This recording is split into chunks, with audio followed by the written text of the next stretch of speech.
Bom dia a vocês. Vamos aqui falar um pouquinho sobre algumas obras literárias que serão, né, cobradas pelo vestibular da Unicamp. Então, dando continuidade ao que eu vim conversando com vocês, né, sobre as obras literárias, eu gostaria de comentar bem brevemente sobre as canções escolhidas do Cartola, em primeiro lugar, tá certo? Antes de falar exatamente sobre as canções do Cartola, é importante pensar em quem é Cartola. Cartola é um importante músico, compositor, cantor, poeta e violinista brasileiro, né, da música popular brasileira e também do samba. E Cartola é o nome artístico de Angenor de Oliveira, né, que nasceu no Rio de Janeiro no dia 11 de outubro de 1908 e faleceu também no Rio no dia 30 de novembro de 1980. Né, como eu disse, o Cartola ele tem, né, uma importância muito significativa no cenário da canção brasileira, né? As suas canções, né, muito atreladas ao samba, né, ao samba popular, ao samba do morro, né, das comunidades do Rio de Janeiro, né, são canções que de fato têm, né, muita importância no cenário da nossa canção, da nossa música. E ele é considerado também, né, um dos maiores sambistas brasileiros e ajuda a criar a Estação Primeira de Mangueira, né, a escola de samba de Mangueira. Conhecido também como poeta das rosas, né, não à toa, porque tem uma das canções dele, né, que é justamente As Rosas Não Falam, que é uma canção bastante conhecida do Cartola, né? Então, assim, ele é conhecido justamente, né, por essa alcunha, tendo em vista essa canção. O Cartola ele nasce no bairro de Laranjeiras, no Rio de Janeiro, e depois se muda para o Morro da Mangueira, né, onde vai ajudar a fundar a escola de samba. Inicia-se, né, no mundo da boemia, da malandragem e da música, né? Então é importante pensar também nessa trajetória do Cartola. Bom, vamos então falar um pouquinho sobre as suas canções, né? As canções escolhidas são a seguinte: Alvorada, as rosas não falam, cordas de aço, disfarce e chora, o inverno do meu tempo, o mundo é um moinho que é feito de você, sala de recepção, silêncio de um cipreste, sim. Né? Essas canções são canções que possuem, né, uma letra bastante significativa, né, letras, né, bastante significativas e que vão principalmente focalizar temas ligados ao morro, né, temas ligados à experiência do próprio Cartola enquanto sambista, não é? Pensar também que ele era negro, essa questão racial é importante, inclusive para comparar com outras obras que estão sendo, né, discutidas e trabalhadas no vestibular da Unicamp. Mas então a questão, por exemplo, na música, por exemplo, Alvorada, nós temos a questão do amanhecer, né, o amanhecer relacionado aí ao amor em contraste com o morro e com a tristeza, né? Então pensar, né, nessa possibilidade, aliás, nesse contraste, nessa contraposição entre a vivência do morro, da favela, da comunidade, com a alvorada que significa a alegria, né, que significa o amor. Né? Temos também nas canções essa presença muito marcante das estações do ano, né? Então, por exemplo, se fala do término do verão, né? E associado também à melancolia, né? À tristeza, à perda de alguém. E aí na canção As Rosas Não Falam, o sujeito poético ele quer se queixar às rosas, mas ele reconhece que isso é uma bobagem, porque as rosas não falam. né? Então há uma dose aí de realismo presente na canção. Bom, a ideia também do eu lírico está sofrendo por talvez, né, ter acontecido uma separação, né, uma partida, enfim, de alguém. E aí essa canção ela vai tematizar principalmente essas questões ligadas a uma possível separação, né, a partida de um ente querido, né, não de um ente querido exatamente, mas de uma pessoa que ele ama, não é? Enfim. Cordas de Aço, né, é uma canção muito metalinguística, porque as cordas de aço aí se referem exatamente ao violão. E aí o violão, ele assume um papel significativo na canção, ele é uma imagem significativa na canção, porque ele quase que se torna uma espécie de extensão do corpo do próprio artista que toca esse violão. Então, é como se, de fato, a arte fosse complementar ou suplementar a vida do artista. E o violão, então, não fosse apenas um mero instrumento, um mero objeto, mas algo que faz parte do próprio sujeito. Né? E o violão também é comparado aí ao corpo, enfim. E ele pode ser uma espécie de companheiro diante da solidão do sujeito, né? Enfim. Então essas questões, né? Então é interessante pensar que existe, né, uma conexão entre as canções, entre as letras dessas canções, né? Que está presente principalmente nessa tematização de questões ligadas à vivência do sujeito no morro, a solidão, a tristeza, a partida de alguém, né? Por exemplo, na canção famosa O Mundo é um Moinho, né? Que se relaciona com alguém que está partindo também, né? Que está deixando aí o sujeito poético sozinho, né? Então, e aí essa solidão que pode ser de alguma maneira diminuída, amenizada através da própria canção, através do próprio violão, ou então na passagem das estações do ano, né? O verão está terminando e aí vem, por exemplo, o inverno, e o inverno é sempre associado à melancolia, à tristeza, enfim, né? Tem uma dessas canções também em que a questão da velhice, né, vai ser tematizada, né, como que o sujeito poético está em contraponto com a sua mocidade, né? Eu acho que é feito de você, se eu não me engano, né? Então ele se coloca numa posição em que ele não se reconhece mais porque ele não se reconhece mais como ele era antes, né? Então essa contraposição entre o presente, né, e o passado também é interessante de ser pensada. No geral, então, são canções, né, de um sujeito bastante sensível às mudanças do tempo, né, a, a, a própria, né, comunidade, né, ao morro, né, a presença do morro é muito significativa. É um sujeito também sensível à, à partida, né, as desilusões amorosas, e é um sujeito que está sempre procurando na arte uma espécie de suplemento da sua vida, ou de complemento da sua vida.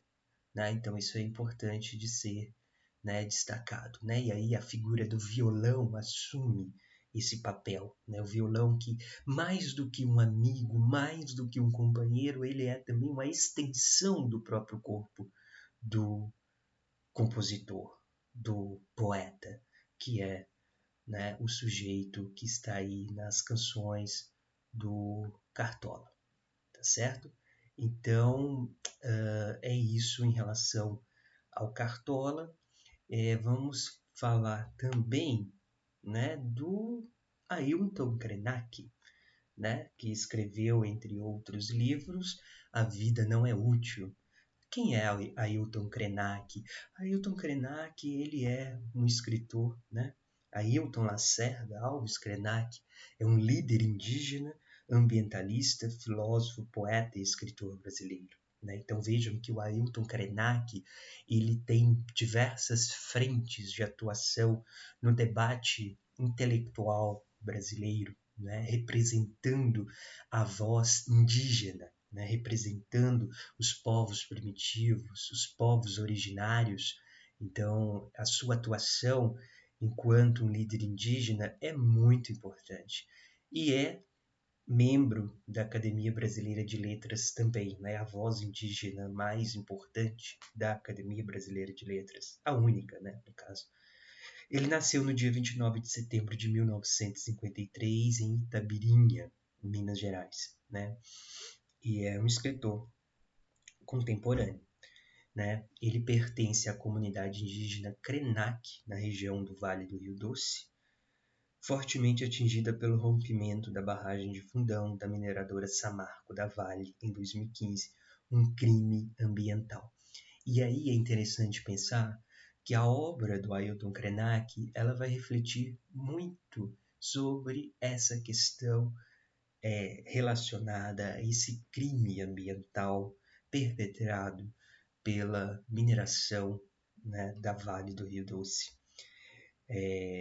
Com o rompimento da barragem, por exemplo, em 2015, depois em 2018, né, em 2015 foi a barragem de Fundão, que atinge o Rio Doce, né, os rejeitos, né, de minérios tóxicos, né, comprometeram toda a fauna e a flora e o rio, enfim, chegando inclusive ao mar, né? Então, e a comunidade indígena do Krenak, ela fica, né, próxima ali do Rio Doce, enfim. Então, ele vai, né, criticar enormemente a atuação criminosa, né, da Vale e da mineração que tem, de fato, né, destruído a natureza. E aí, nesse sentido, ele dialoga muito com Drummond, né, nosso querido poeta Drummond, de Itabira, do Mato Dentro. Drummond, que em sua poesia, entre outras questões, vai sentir o peso da destruição da paisagem de Itabira em função da mineração devastadora. E as reflexões do Ailton Krenak nesse livro A Vida Não é Útil giram em torno principalmente de uma nova ideia, de uma nova visão de mundo, de uma cosmovisão em relação à nossa própria vida. Quando ele diz que a vida não é útil, ele não quer dizer que a vida não tenha sentido, mas que a vida não é utilitária. E aí ele vai refletir como que no mundo ocidental, principalmente depois do século XVIII, né, com a Revolução Industrial e também, né, com o pensamento iluminista que coloca, né, o ser humano acima de tudo, porque é o ser racional por excelência. Se é o ser racional por excelência, todos os outros seres, né, que não são racionais podem ser dominados por esse senhor que é detentor da razão.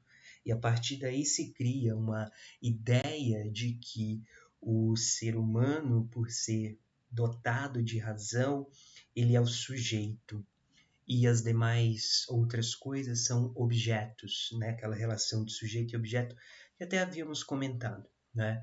Enfim, e aí, por isso mesmo, se ele é o sujeito detentor, né, da ação, portanto, ele pode dominar aquilo que, né, está de alguma maneira abaixo dele, submetido a ele, e isso implica a dominação, por exemplo, da própria natureza. Então, a natureza vista como objeto, E aí dominar a natureza é, é algo que vai fazer com que, por exemplo, o, nessa lógica predatória, né, tenhamos, né, problemas ligados, por exemplo, ao clima, né? Então, nós estamos, segundo Ailton Krenak, predando a Terra.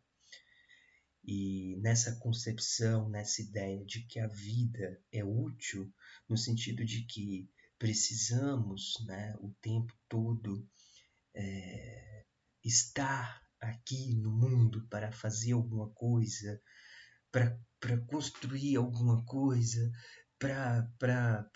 sei lá, para inventar alguma coisa, enfim. Então,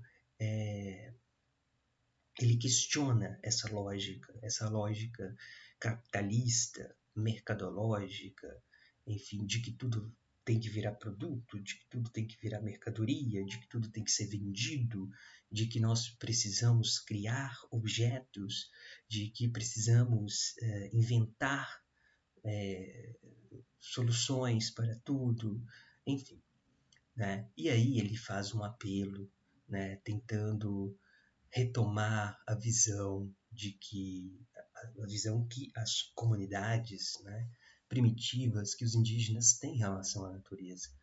Eles não veem a natureza, né, como um objeto, como um produto, como algo que deve ser explorado, mas a natureza faz parte, né, do sujeito, faz parte da vida desse ser.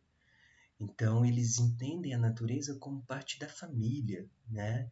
Então, tanto é que se fala na mãe natureza, e não é à toa. Então, essa ideia de que tudo está vinculado ao sujeito e de que isso não é um objeto, né? Não está fora do sujeito, faz com que possamos ter mais sensibilidade em relação ao nosso próprio planeta. E questionar também essa ideia de que nós precisamos o tempo todo ter que ter que cumprir um determinado papel na lógica do mundo do trabalho, do mundo capitalista, enfim, é algo que está nas reflexões do Ailton Krenak, né, para dizer que a vida não é útil.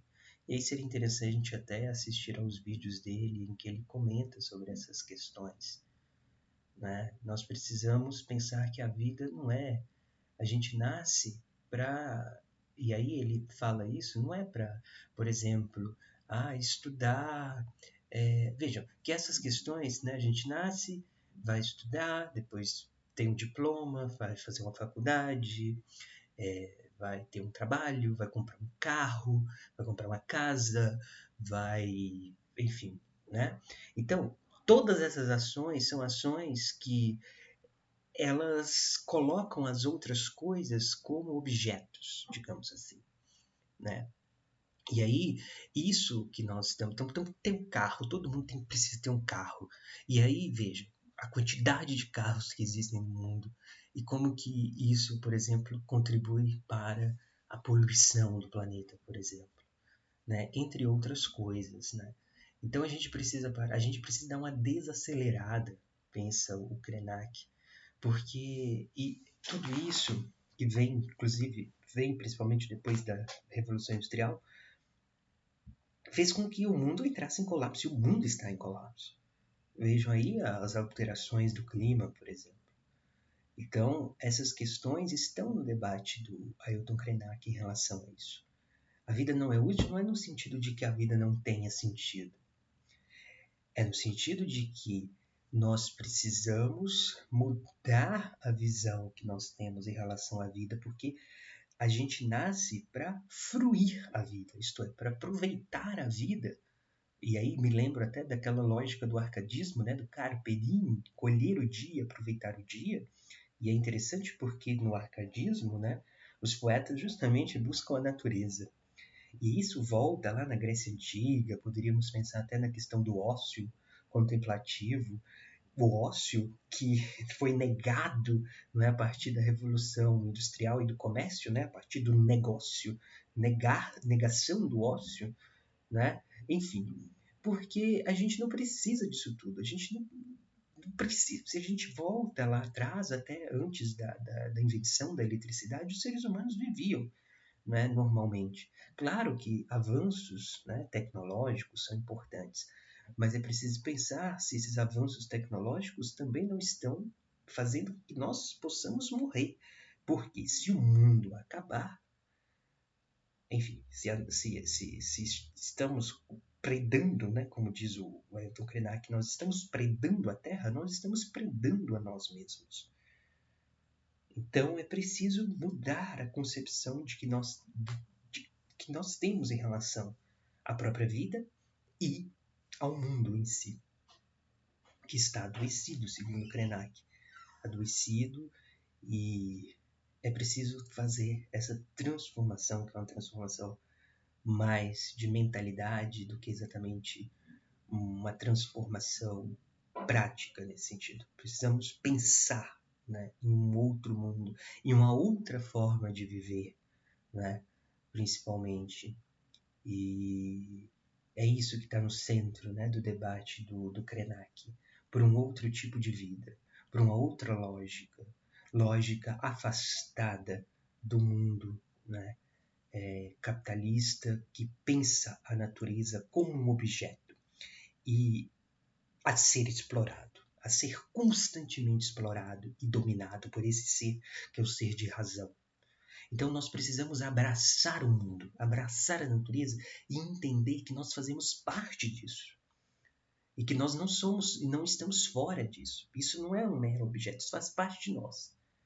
E aí ele vai pensar, por exemplo, ele pensa nisso e volta a essa questão quando ele fala da pandemia, por exemplo. Como que a pandemia ela nos colocou nesse ponto, né, em que tivemos que parar e pensar que nós somos seres frágeis e que um vírus, apenas um vírus, fez com que todo o mundo entrasse em um colapso e tivemos que repensar a nossa forma de vida, né?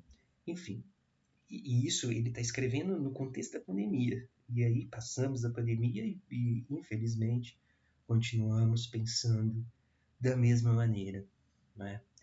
Então, é preciso entender que a vida não é útil, a vida não é utilitária, né? Porque essa ideia de ser utilitário coloca a vida como um simples instrumento, como um simples objeto, em um objeto que está predando a Terra. É preciso pisar leve na Terra e não pisar duro, como ele diz, o próprio Krenak diz isso, né? Não pisar duro na Terra. Enfim, eis a questão. Vamos então falar um pouquinho de outra escritora muito importante, que aí já foge um pouco da literatura brasileira, que é a Chimamanda Ngozi Adichie, né? Chimamanda, que escreveu esse livro No Seu Pescoço, é um livro de contos, né? São 12 contos, se eu não estiver enganado. Isso, 1, 2, 3, né? Os contos são os seguintes. A cela 1, réplica, uma experiência privada, fantasmas. Na segunda-feira da semana passada, Jumping Monkey Hill, no seu pescoço, né? Que dá o título do livro. A Embaixada Americana, o Tremor, Os Casamenteiros, Amanhã é Tarde Demais, A Historiadora Obstinada. Né? São os contos nesse livro chamado No Seu Pescoço. Chimamanda, ela é uma escritora contemporânea, né, nigeriana, e tem uma atuação muito forte também enquanto uma defensora dos direitos femininos, né? Ela é feminista. Nasceu na cidade de Enugu, na Nigéria, no dia 15 de setembro de 1977. É uma escritora, né, bastante reconhecida no mundo anglófono, né? Lembrar que a Nigéria, e isso também está presente nos contos da Chimamanda, a Nigéria ela foi um país colonizado pela Inglaterra no século XIX, né, durante o chamado neocolonialismo, em que determinadas potências europeias, como a Inglaterra e a França, e um pouco a Alemanha, mas principalmente a Inglaterra e a França, né, estavam colonizando regiões na África e na Ásia, né, nessa tentativa de expansão territorial e também bélica.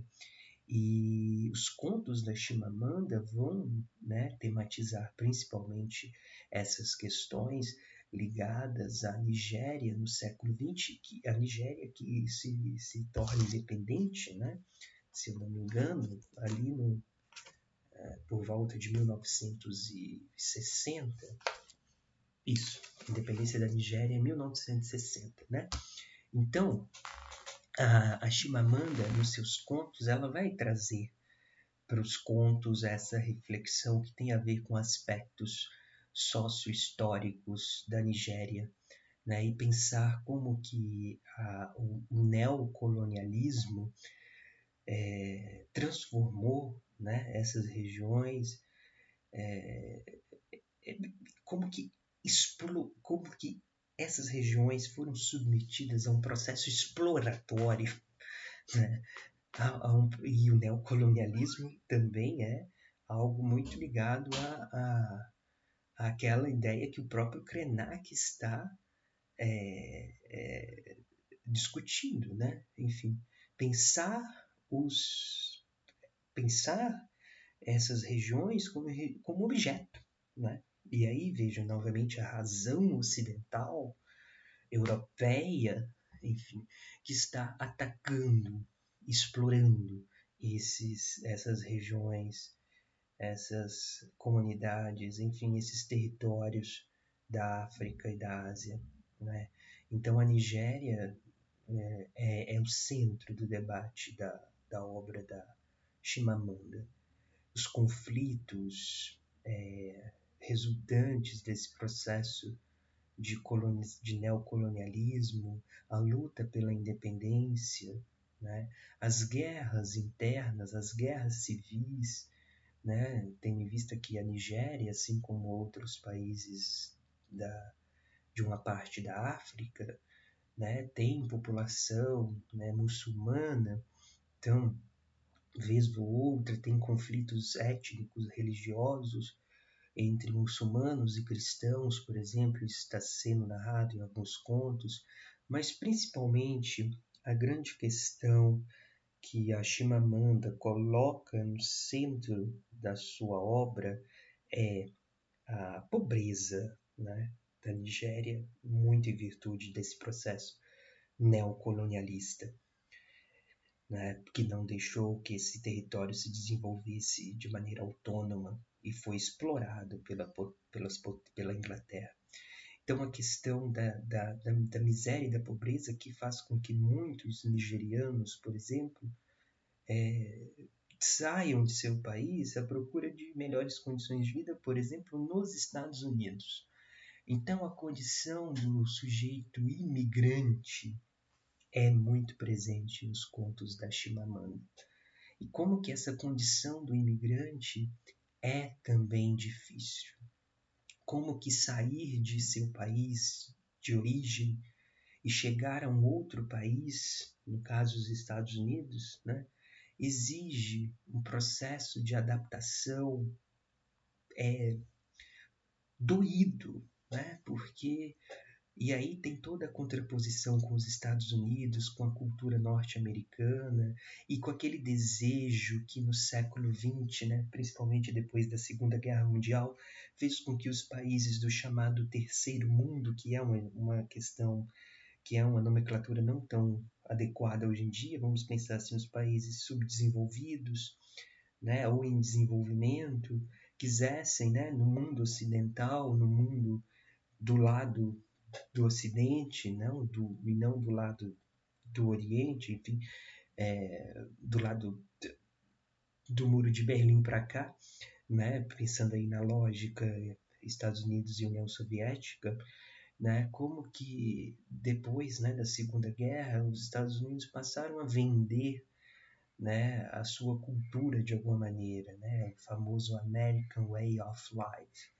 então o estilo de vida norte-americano, e como que muitas pessoas, né, foram seduzidas por isso. Isso também está nos contos da Chimamanda, né? O primeiro conto, por exemplo, vai falar de um grupo de facções na Nigéria que eles vão adotar, de alguma maneira, um comportamento muito semelhante a, a, aquilo que estava acontecendo nos Estados Unidos, né?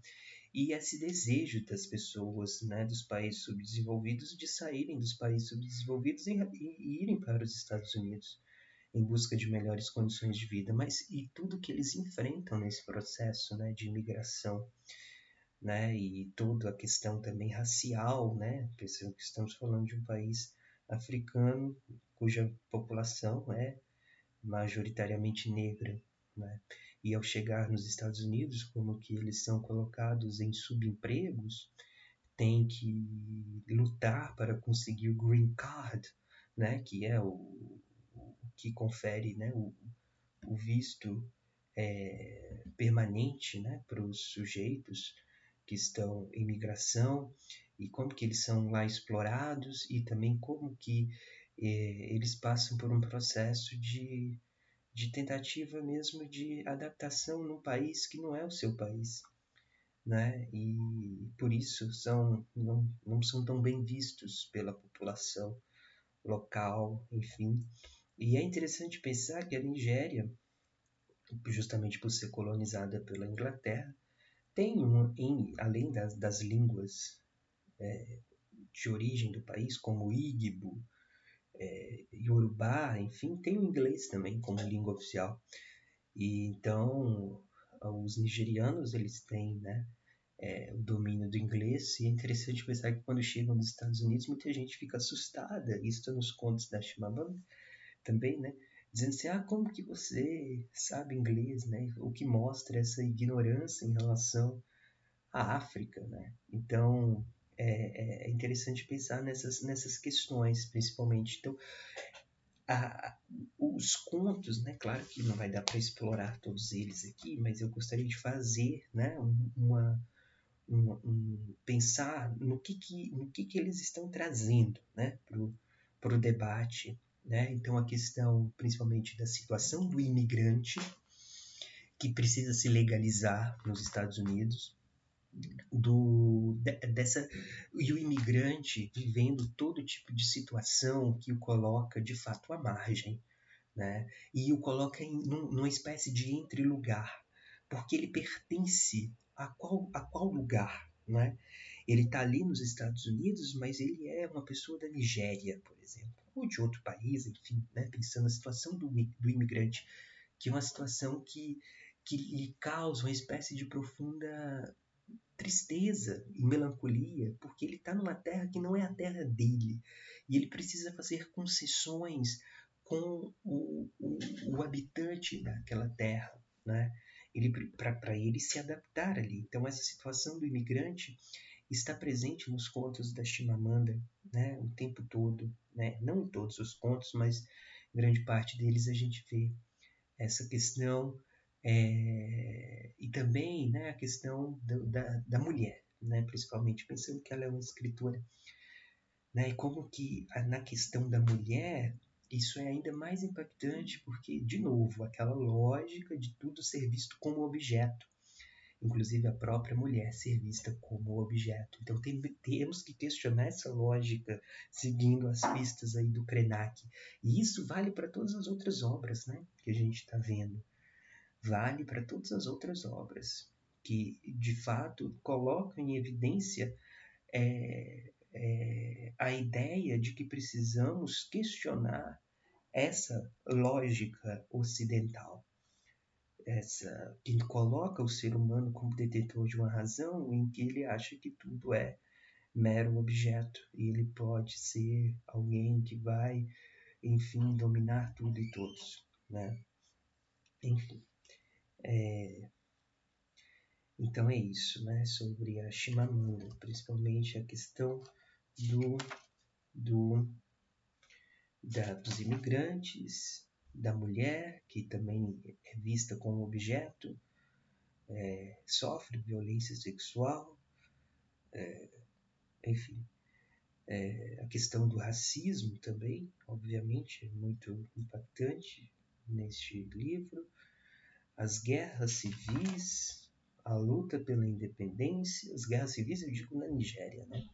A pobreza da Nigéria, explorada nesse processo neocolonialista, a fome, enfim, questões que apontam, né, para um país, infelizmente, subdesenvolvido, mas subdesenvolvido não por sua causa, mas porque foi explorado, né? Enfim, a questão linguística, né, e cultural, a diversidade linguística e cultural, pensando que, né, a Nigéria, sendo colonizada pela Inglaterra, vai ter o inglês como língua, mas também tem as outras línguas. Então, essas questões são questões que estão no centro do debate do livro No Seu Pescoço, né, cujo título é também presente em um outro conto, aliás, em um conto, né? Tem um conto no meio do livro chamado No Seu Pescoço. E esse conto é um conto interessante porque ele é um conto narrado em segunda pessoa, nem em primeira, nem em terceira. E é interessante pensar também que existem contos aí que variam. Tem contos em primeira pessoa e contos em terceira pessoa, né? Narrados em primeira e em terceira pessoa. Mas esse livro, esse conto, né, vai narrar uma história de uma garota, depois mulher, que se muda, né, para os Estados Unidos, nigeriana, né, e pensando a questão das reflexões em relação a essa vida e aquilo que ela sofre, né, indo para os Estados Unidos e tendo que, desculpa, indo para os Estados Unidos e tendo que passar por todo esse processo de adaptação na terra estrangeira, né? Estrangeira, que é a terra estranha também, né? Pensando assim. Então, o estrangeiro, ele é um estranho, né? Ele é um estranho. Ele é um estranho naquela terra. Enfim.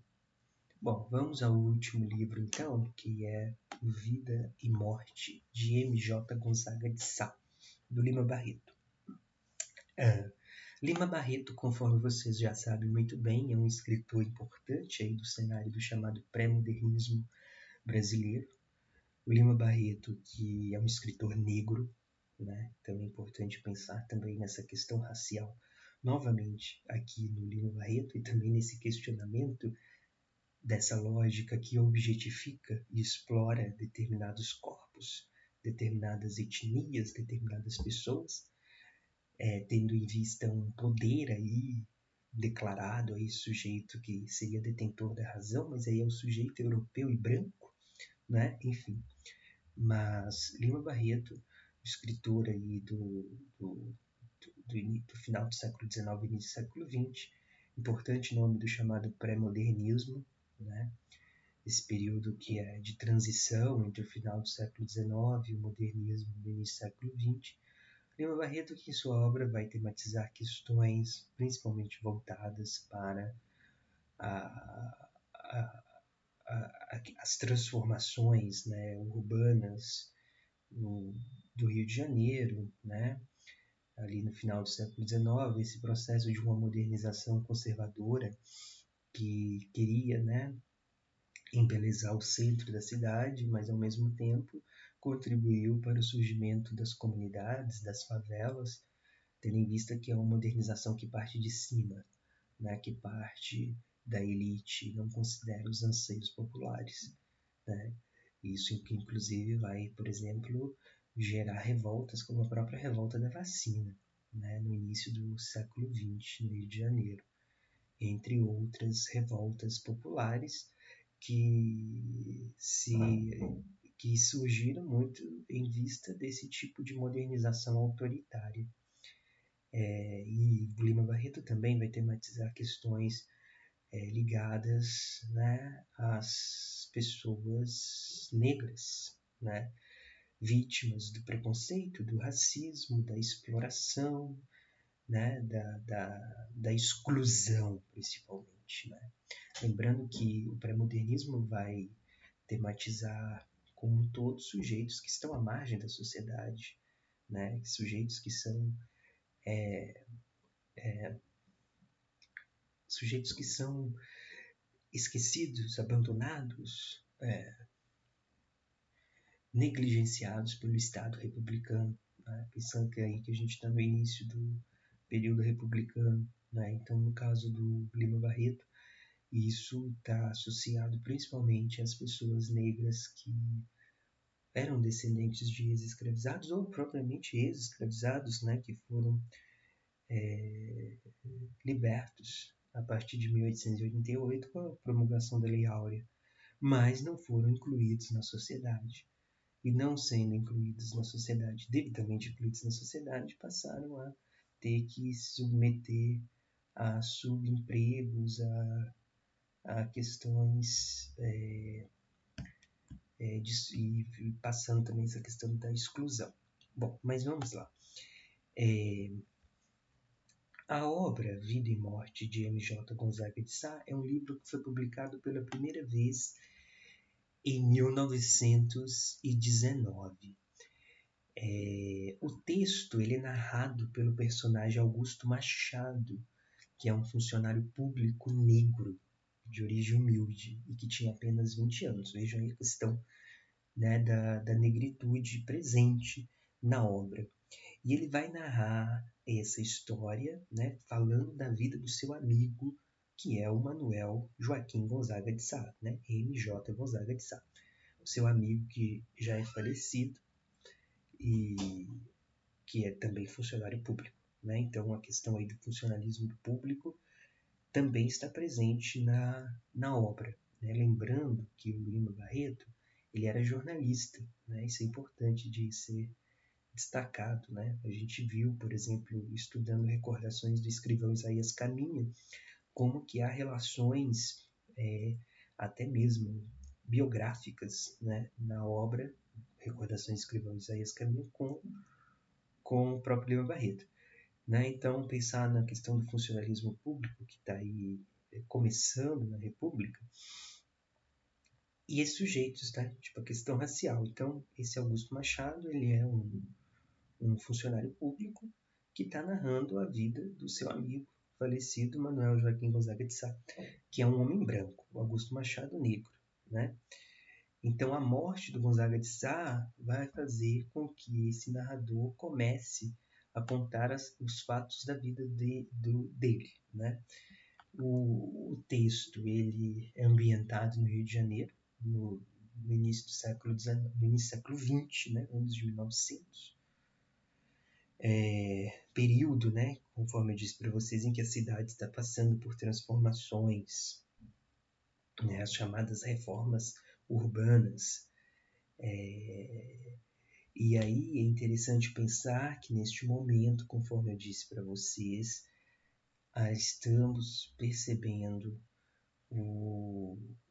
como que essa modernização que está acontecendo, essa modernização, entre aspas, que está acontecendo, é uma modernização extremamente autoritária e conservadora e que está provocando mais exclusão do que inclusão, porque ao mesmo tempo em que, por exemplo, o centro do Rio de Janeiro está sendo reformado, essa reforma, por exemplo, está colocando abaixo os chamados cortiços.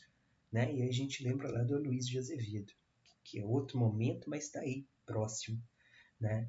E aí a derrubada dos cortiços para higienizar, né, o centro do Rio vai fazer com que essa população que habitava os cortiços suba os morros. Olha aí a relação com o Cartola também, né? Enfim.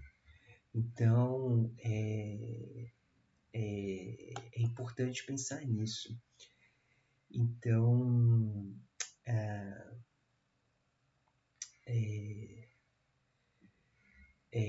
isso está no centro da obra também do Lima Barreto. E também, né, a questão do preconceito, né, do preconceito racial é algo presente.